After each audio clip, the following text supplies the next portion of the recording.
La maîtrise de soi, c'est savoir dire non, même quand personne ne comprend, même quand la chose semble bonne, même quand ton âme réclame un oui.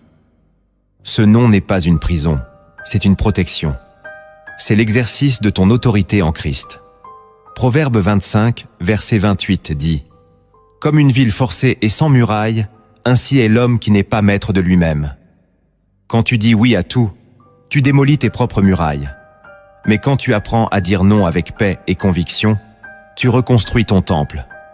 Dieu t'appelle à être sélectif. Tu n'es pas disponible pour tout, ni pour tout le monde, ni à tout moment. Tu appartiens à celui qui t'a racheté, et ton oui doit lui être consacré. Apprends donc à prier avant de répondre, à discerner avant d'accepter, à refuser avec amour, mais fermeté. Car chaque non que tu dis à la chair est un oui que tu dis à l'esprit. Et chaque oui que tu dis à Dieu fortifie ta marche, ton appel, ta paix. Le non est une épée invisible dans la main du disciple mature. Ose l'utiliser. La troisième habitude que tu dois implanter dans ta vie pour maîtriser ton esprit, c'est de veiller sur tes pensées dès leur naissance. Tout ce que tu ressens, tout ce que tu dis, tout ce que tu fais, commence par une pensée. Avant qu'un péché se manifeste, il a été médité. Avant qu'une réaction explose, elle a été nourrie en silence. Voilà pourquoi l'apôtre Paul écrit dans 2 Corinthiens chapitre 10, verset 5. Nous renversons les raisonnements et toute hauteur qui s'élève contre la connaissance de Dieu, et nous amenons toute pensée captive à l'obéissance de Christ. C'est là le secret. La maîtrise de soi ne commence pas dans les gestes, mais dans les pensées que tu acceptes ou refuses.